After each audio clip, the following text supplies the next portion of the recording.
अस्सलाम वालेकुम viewers, welcome back to another video. आज की इस वीडियो में हम नोविडेट सिरप और इंजेक्शन के कंपैरिजन की बात करेंगे। हमारी पिछली वीडियो में हमने नोविडेट को डिटेल में डिस्कस किया था, जिसमें हमने इसकी कंपोजिशन से लेकर इसके बेनिफिट्स और इसके साइड इफ़ेक्ट्स को भी डिस्कस किया था। सो जिन दोस्तों ने उस वीडियो को वॉच नहीं किया वो हमारी नोविडेट से रिलेटेड उस वीडियो को वॉच करें, जिसका लिंक आपको नीचे डिस्क्रिप्शन में और ऊपर आई बटन में भी मिल जाएगा। इस वीडियो में हम बात करने वाले हैं कि नोविडेट सिरप और इंजेक्शन में से आपके लिए क्या चीज़ ज़्यादा बेस्ट है। वीडियो स्टार्ट करने से पहले जिन दोस्तों ने अभी तक हमारे चैनल को सब्सक्राइब नहीं किया उनसे रिक्वेस्ट है कि हमारे चैनल को सब्सक्राइब करें ताकि हर नई आने वाली वीडियो का नोटिफिकेशन उन तक पहुंच सके। सो गाइस, पहले हम बात करते हैं नोविडेट सिरप के बारे में।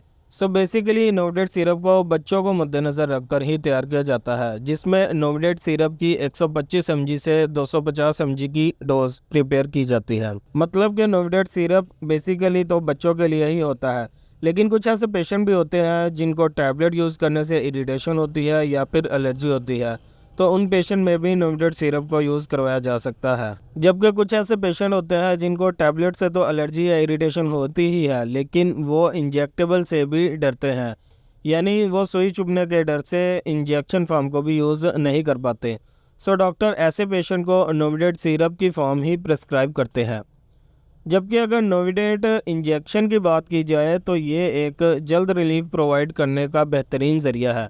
सिरप की निस्बत इंजेक्शन फॉर्म जल्द रिलीफ प्रोवाइड करती है, क्योंकि ये डायरेक्ट आपकी वेंस में इंजेक्ट की जाती है, जो डायरेक्टली नोविडेट मेडिसिन को आपके ब्लड में शामिल करके आपकी बीमारी से फ़ौरन रिलीफ प्रोवाइड करती है। यह थोड़ा तकलीफ़देह अमल ज़रूर होता है, लेकिन सिरप की निस्बत इंजेक्शन आपकी डिजीज़ को जल्द क्योर करने में काफ़ी हेल्पफुल साबित होता है। नोविडेट इंजेक्शन वायल की फॉर्म में अवेलेबल होते हैं, जिनको डायरेक्ट आपकी वेंस में इंजेक्ट किया जाता है। इंजेक्शन फॉर्म यूज़ करते हुए आपको बस कुछ एहतियाती तदाबीर की ज़रूरत होती है, जैसे कि आपको इंजेक्शन यूज़ करते हुए ब्लड प्रेशर चेक कर लेना चाहिए ताकि इंजेक्शन की वजह से पेशेंट का बीपी लो ना हो जाए। इससे आपको थोड़ी बहुत घबराहट हो सकती है, या फिर इंजेक्शन वाली जगह पर इरिटेशन हो सकती है, या फिर एलर्जी भी हो सकती है। सो इन चीज़ों का ख्याल रखते हुए आप इंजेक्शन फॉर्म को इजीली यूज़ कर सकते हैं। जबकि नोविडेट की कोई भी फॉर्म यूज़ करने से पहले आपको अपने डॉक्टर से लाजमी पूछ लेना चाहिए, ताकि आपको बाद में नोविडेट यूज़ करने से किसी भी तरह का कोई हेल्थ से रिलेटेड कोई भी नुकसान ना हो और आप किसी भी तरह की बैड सिचुएशन से बच सकें।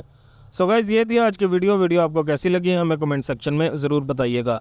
वीडियो को लाइक एंड शेयर ज़रूर कीजिएगा और हमारे चैनल को सब्सक्राइब करना मत भूलिए और साथ ही बेल आइकन का बटन दबाना मत भूलिए ताकि हमारी हर आने वाली वीडियो का नोटिफिकेशन आपको बर वक्त मिल सके। मिलते हैं नेक्स्ट वीडियो में, तब तक के लिए अपना ख्याल रखिएगा। अल्लाह हाफिज़।